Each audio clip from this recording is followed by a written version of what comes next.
Good evening and welcome to Monkeys with Fire. How are you tonight? I hope you are well. I hope you've had a good day. What have you been up to? Have you been doing any painting or have you been playing any games? Do feel free to let us know in the chat this evening. So, of course, if you have been following the channel over the past few days, you will know that the channel sponsor for this month has, of course, been Atlantis Miniatures, along with the Army Painter. So tonight we are doing a follow-up on Monday's workshop with Pascal Rosa, who is going to be continuing painting the Dwarf Queen from Atlantis Miniatures. And thank you very much, Demel, for following. Welcome to the channel. Hi, Demel. So, I guess we can do it efficiently. Welcome, Pascal, this evening. Thank you for joining us. Good evening. Thank you. And happy to be here and happy to continue what I was doing on Monday because that was a really good day. Right. So let's jump right in and tell you what I'm going to do tonight. I'm going to paint up the Dwarf Queen, her green robes. I started it on Monday. I'm going to give you a small recap on what I did then. I did the shades at that time, and I'm going to do the highlights tonight. Then I'm going to try to do the leather apron she's got on her lap. And maybe teach you guys a thing or two about painting leather as far as I have knowledge about that. And that's probably about it for this evening. If there's a little bit time left, then maybe I'll start on with the greaves, but we'll see. Excellent. Sounds like a plan. Oh. Yeah, there we go. There she is. Is it right? Look at this, guys. It's a professional stream. We know what we're doing. It's okay now. There we go. Right. So there we go. A little recap first. So I did the green, and as I showed you on Monday, I took my color wheel with it, trying to emulate that green that I wanted, which is actually, and I've tried to recreate it again afterwards a couple of times. So by now I'm pretty familiar with the recipe. So this is Goblin Green, and I've added a bit of a gray tone to it, just to desaturate the color. This is called gray, if you can see it. There we go. Yeah, that's good. Yep. And then I added also a little bit of emerald green, just to spice up and make it a bit more bluish. And to get it more bluish and more desaturated, I added dark sea blue in a very tiny amount. And that's the basis, which is you can see here on my palette, right? You can see my palette, right? Yes. No, it's all good. So that's the base color, and then I did two kind of shades. First one was by adding even more dark sea blue with it, and you can clearly see those, especially in here and in between the legs. Let me see if I can get it more. That's better. Yes, that's good. Yeah. So between the legs and in the sides, and here on the cape on the back. Even though I'm not needing to do this, I'm a freak, I guess. So there's the first and also the second highlight color. I added just a tiny bit of black in there, even more dark sea blue for an even more darker color. I might even go as far as pure black, but I'll notice that if I'm doing the first or the second highlights, and which is where I'm at now. So let's go for it. To do my first highlight, I'm gonna add, this is it, scale color white, and I'm using scale color because it's gonna matte my color a lot, which is exactly what I want because it's cloth, and cloth is not very shiny. And the downside about this type of white is that it's not as white as you can get it. Now, if you want pure white, you can go even further white than this. This is never gonna get you that white, because it's really matte. So if you want really white, you should get a glossy white. which will stand out even more. But that's for a later stage. So, going on what we were talking about in previous workshops about contrast, I guess that is, you've just sort of highlighted a point here, haven't you?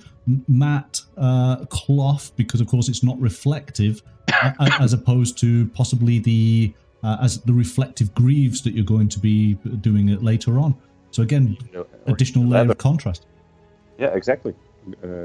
I call it texture or material, which is actually the spectrum between gloss and matte, and anything in between. Right. Yeah, very good. Where's my glasses? Here we go. See, I've been taking notes at the back of the class. I haven't been misbehaving. Very good. Let's see, oh, this is fun. This is always fun to see at this stage that there are a couple of points where I've touched with the green on the red here. So I've got to clean that up later. Just say a quick hello to Atlantis Miniatures. Welcome to the stream tonight. Thank you for joining us.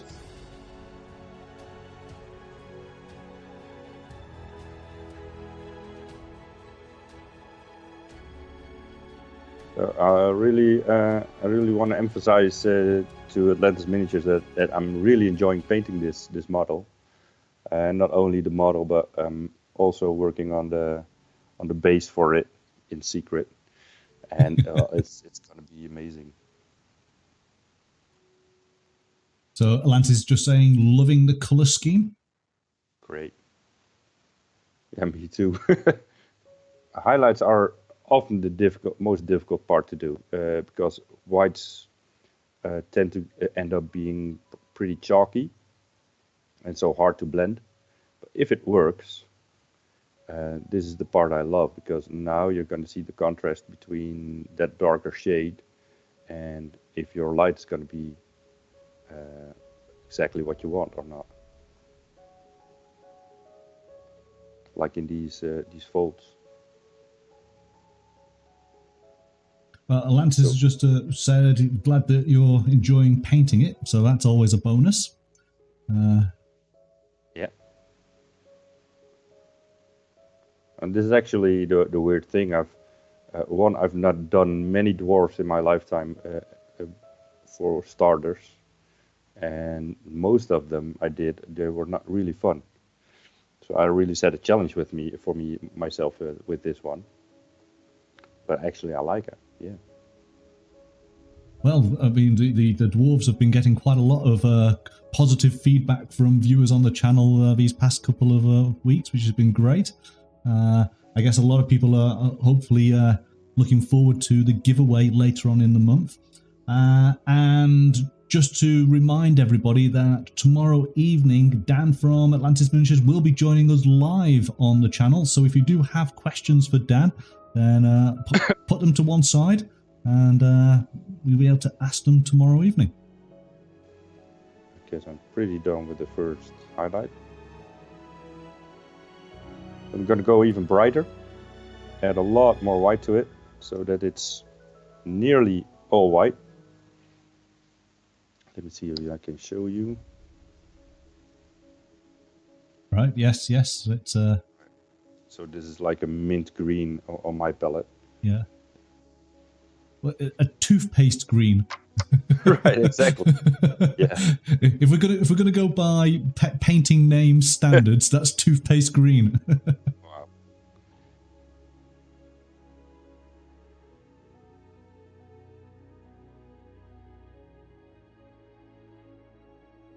So what I'm doing, maybe somewhat unconsciously, did I say that right? Yeah. Is making a lot of light on the front, but less on the back, while actually I should be doing light from the top, you know. But I'm also considering the scene she's gonna come in, where I want most of the light at her front, and especially since she's sitting against the back of a throne. So most of the light's gonna be in here.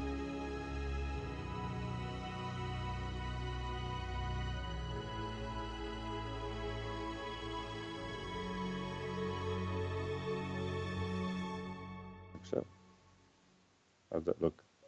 Yeah. So again, you're very much of the school of pushing your contrast as far as it goes to the extremes, isn't it? Really, as we've seen before, you'll effectively have white and black on either sides of the spectrum. Yeah. These are tiny miniatures, so you've got to exaggerate what you're doing. It's okay if you're going to look at it up close like this in camera, but when you're seeing it like that and then sharp, you still have got to be able to read every part of it. So you've got to be able to exaggerate all the contrast and all the parts and etc. Yeah. Is it true? Is it lifelike? No, maybe not. The fun thing is if you're doing models like historically correct models, like say from the World War II or tanks or you name it, you want it to be as lifelike as possible. So those extreme contrasts are going to be somewhat blurred out. They're there, but they're hardly visible because of the way it's painted. But when you're doing fantasy figures, there's no rule saying that you cannot do a hefty dramatic effect by very extremely exaggerating light and shadows, which is somewhat what I'm going to do with this model. That's artistic freedom, I guess. Yeah.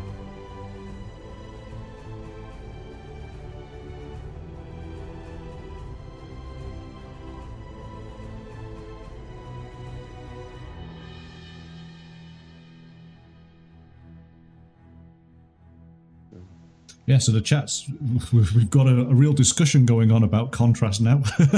Wow.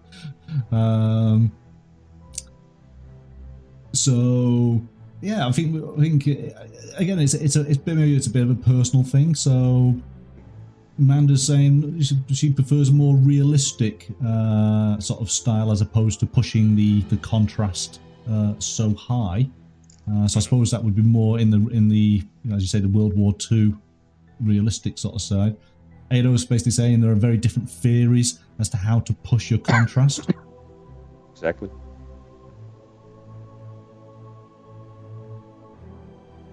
I suppose. I mean, I guess of course we often think of the Games Workshop, the heavy metal team style of extreme highlights on their sort of Space Marines, isn't it? Yeah. Yeah. It's a very comic way of painting. Not necessarily bad, but it's a style, and it really works for gaming figures and Golden Demon Awards. Yeah. No bias there then. There. So. They were asking how far do I go with the highlights. Well, this is the thing. I'm thinking that there should be just a bit more light over here, and maybe over there. So I'm going to go for the pure white with the scale 75. And like I said before, it's not going to give me a pure white. It's going to give me white enough just to give me that light. Give me dot. There we go.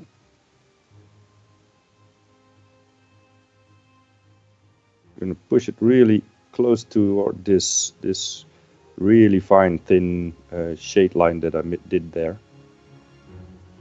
and then just a dot. Did you see that?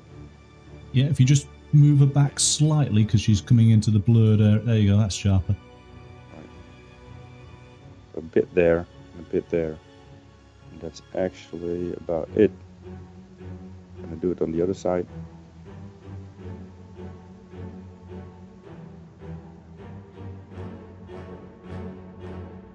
And that's it. That one fast. Right. let's go on to the apron, and I want to do the apron and like these sleeves over here, and the bit of shirt over here. Let me put it here. A bit of shirt here and sleeves, and then the apron. I want to do the same color. Now, just now, as I'm looking at it, I'm wondering if this should be bare elbow. Well, What do you guys think? Dan is available to ask, so Yeah. why don't we ask the sculptor? Sculptor, please tell me. So how did you envisage it, Dan? Is this an elbow or is this cloth material? Yeah. Next Tuesday, or for Tabletop Tuesday, I have a dwarf-themed game for us to play. And what seems to be something that we're doing on Tabletop Tuesday now is I'm finding appropriate sound clips. So I give you a whole week to work out what the command might be for a dwarf-based sound clip. And if you find it out straight away, I'm just going to give up. I probably will. So Atlantis is saying it's bare elbow. Yay! Does that make things easier? Oh yeah. So that's gonna be first on my agenda. All right. So leather. I can do a lot of. I've got a whole range of browns that I often use to do leather from Vallejo. But a while back I got the Scale 75 set for leathers, which I actually love. This is walnut, which is a nice base color for my leather. I really love them, but in the end, the colors are very matte because that's Scale 75. And actually, when I paint leather, I want it to be glossy. So if you've seen real leather, it's always glossy. But that's something. Sorry? Manda Pies just say, do you have 50 shades of brown? Yes. That's sounding really dirty. And then wow. Nice one, Manda. That's really good. Toilet humor. But yeah. So leathers. Oh my god, I've done, you know, the Sarah Kilmister model. Yes, oh yes, absolutely. That was actually a really in-depth study into leather, because I figured that at that time I was still pretty in the dark about doing realistic leather. I could do brown shades, which is okay-ish if you want to do like a leather strap on a Space Marine or your tabletop. That's okay. But doing realistic leather is something completely different. So that was a study in there, and there I think 3 or 4 types of techniques of doing leather in there, and all of them I really like doing. This is what I love about this mini. It's I think I said it the previous time. It's not an exactly symmetrical model, and I can see it in how this elbow still shows the little armpit over here, but it's completely gone over here. And yeah, right, yes. actually, I love these kinds of things. Back to the leather. So now I'm going to do this. This is one of the few Games Workshop products I have, and which does really a lot of wonder, is a Drucky Violet wash. But you never wash, Pascal. Yes, I do, in certain circumstances. So this purple wash is ideally to do leather, but I'm not going to wash it. I'm just going to try to use it as a glaze. Yes, but bad phrasing there, Pascal, because Sarah's thinking, stinky. Yeah, very true.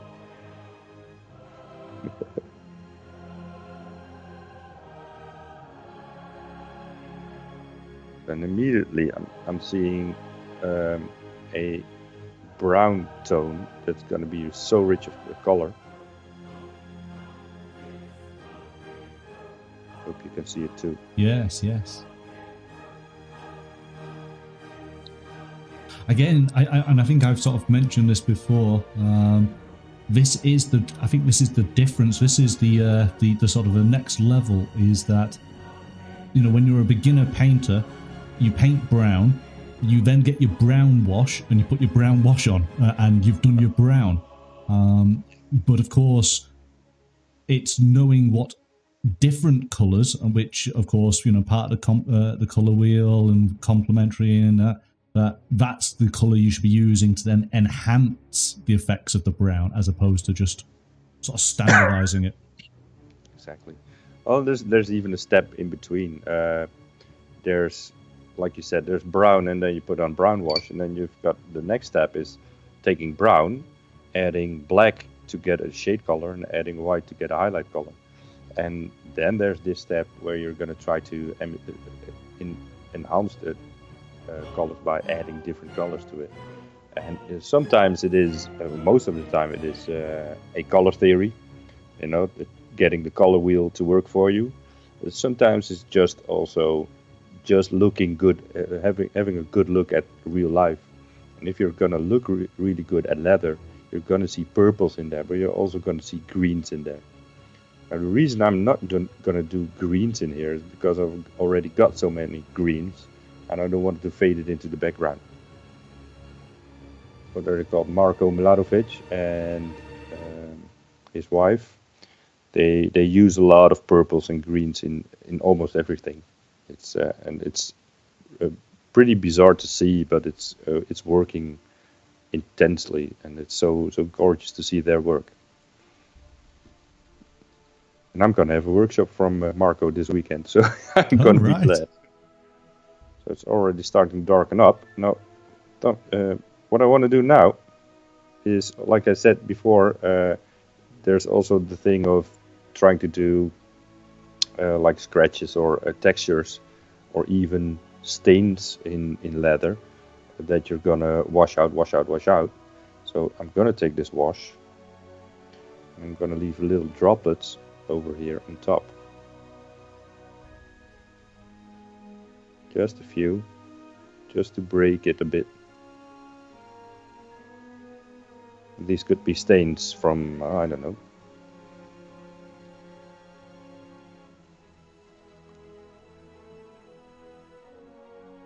Beer stains or something.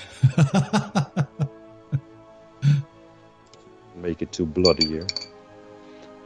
So then I'm gonna do a highlight, and the thing is, I'm using the term highlight here wrong. It's just a light version of the leather.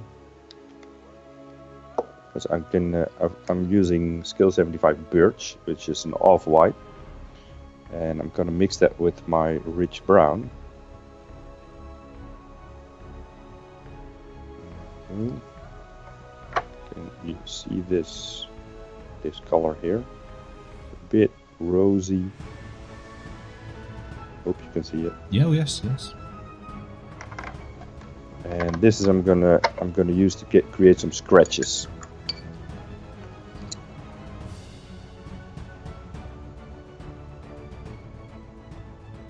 These should be very thin lines, especially on a model like this.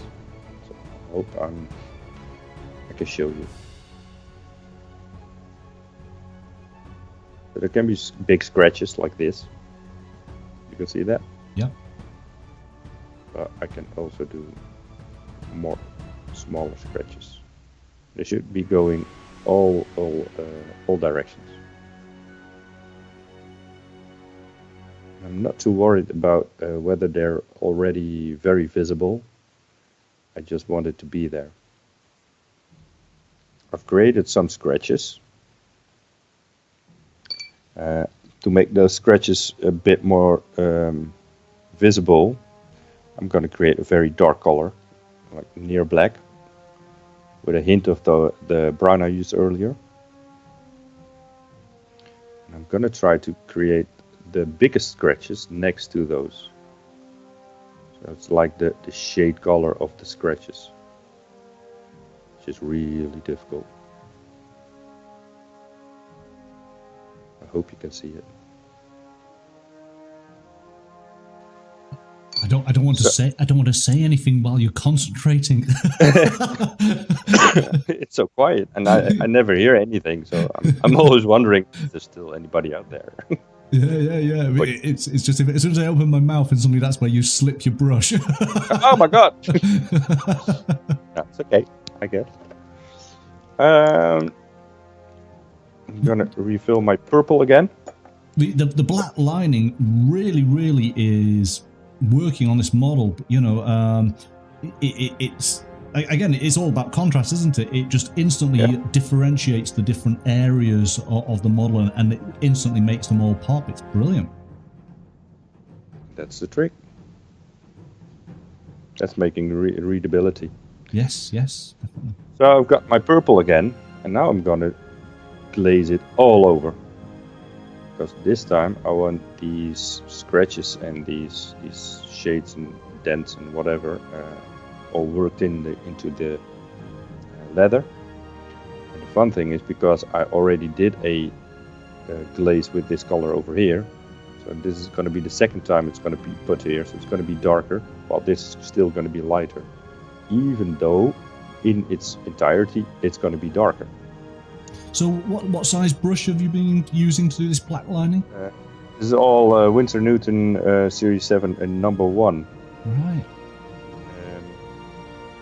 I had a discussion about this the other day.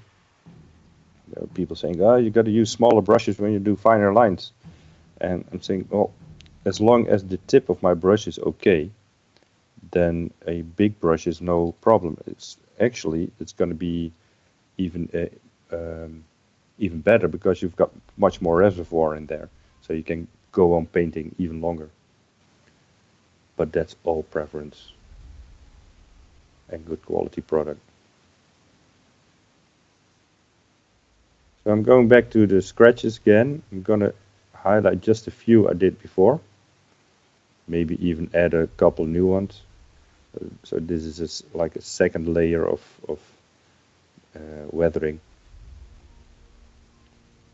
I'm gonna do a last pass with the purple, and then I think I'm okay. That purple really makes that leather just awesome. Really Doesn't nice. it? Yeah. Okay, now here's the trick. Let me see, where do I have it? I've got gloss medium.